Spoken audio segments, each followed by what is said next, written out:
menggunakan cost per profit atau CPP analysis.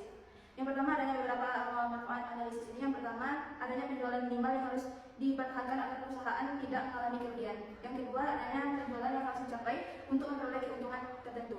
Yang ketiga batas kekurangan penjualan agar tidak menderita kerugian. Dan yang keempat adanya bagaimana efek perubahan harga jual biaya dan penurunan penjualan. Saya akan melanjutkan materi dari rekan saya, yaitu dengan judul asumsi analisis cost per profit. Penggunaan suatu metode tidak terlepas dari keterbatasannya, yang artinya harus menggunakan asumsi-asumsi tertentu agar penggunanya tidak keliru dan tepat sasaran, sehingga tidak menimbulkan kesalahan dan mengambil keputusan. Berikut ini adalah asumsi-asumsi model cost per profit menurut sedikit sebagai berikut. Yang pertama, seluruh jenis biaya dapat diklasifikasikan menjadi biaya tetap dan biaya variabel. Yang kedua, fungsi beban total berbentuk garis lurus. Yang ketiga, fungsi pendapatan total juga berbentuk garis lurus. Yang keempat, analisis terbatas pada suatu jenis produk. Apabila perusahaan menjual lebih dari satu jenis produk, dianggap bahwa kombinasi penjualannya adalah konstan. Analisis CPP dapat digunakan untuk mempelajari bagaimana berbagai alternatif yang dipertimbangkan oleh pengambil keputusan mempengaruhi dalam operasi. Break-even point ini seringkali merupakan titik penting dalam analisis ini. Ada 3 metode untuk menentukan break-even point. Yang pertama yaitu metode persamaan atau equation method. Pendekatan pertama untuk metode ditulang adalah metode persamaan atau equation method. Laba-labanya dinyatakan dalam bentuk persamaan, yaitu laba operasi sama dengan pendapatan dikurang biaya variabel dikurang biaya tetap. Untuk contoh soalnya, Bayu Electric merencanakan untuk menjual DOL suatu paket perangkat lunak pada pameran komputer 2 hari di Jakarta. Bayu dapat membeli perangkat lunak ini dari pedagang besar perangkat lunak dengan harga 240.000 per paket, dengan hak untuk mengembalikan seluruh unit yang tidak terjual. Untuk paket akan dijual dengan harga 400.000 per unit. Bayu telah membayar 4 juta kepada komputer Convention untuk sewa pameran 2 hari. Pertanyaannya, berapa kuantitas unit yang harus dijual agar break even? Untuk penyelesaiannya, anggaplah X sama dengan jumlah unit yang akan dijual agar pulang pokok. Menentukan laba operasi sama dengan 0 pada persamaan di atas. Bisa dihitung dengan BEP unit sama dengan FC dikali S kurang VC. FC nya itu 4 juta, S nya 400.000 dikurang 240.000 sama dengan 4 juta per 160.000, dapatlah 25 unit. Selanjutnya metode margin atau kontribusi, yaitu pendapatan dikurang seluruh biaya variabel. Metode ini menggunakan fakta bahwa harga jual jumlah unit dikurang biaya unit variabel jumlah unit dikali biaya tetap laba operasi. Untuk contohnya, biaya tetap yang tadi itu 4 juta dan margin kontribusi ini 160. Margin kontribusi per unit dapat dihitung dengan harga jual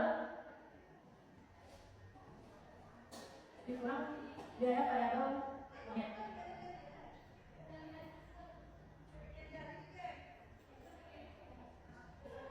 400.000 untuk harga jual dikurang biaya variabel 240.000. Jadi margin kontribusinya itu 160.000. Dengan demikian, BEP sama dengan 4 juta dibagi 160.000, 25 unit.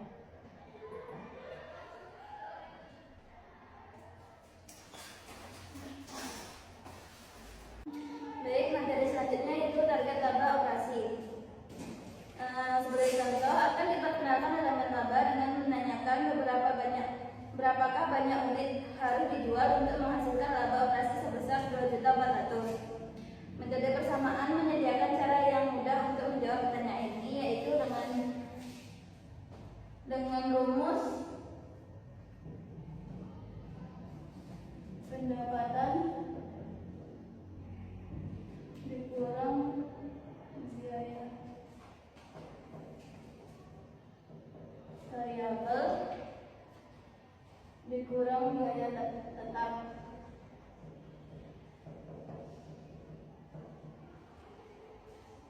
sama dengan target laba operasi.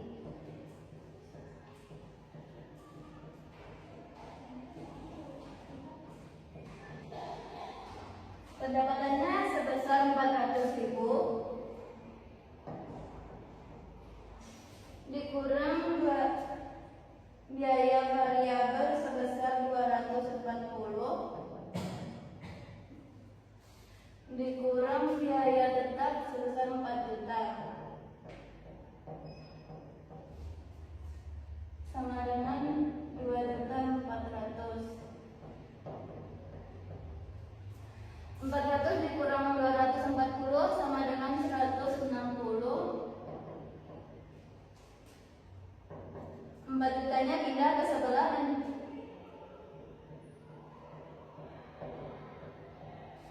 ditambah 2.400.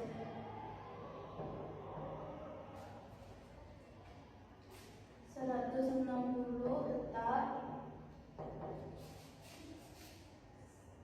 6.400.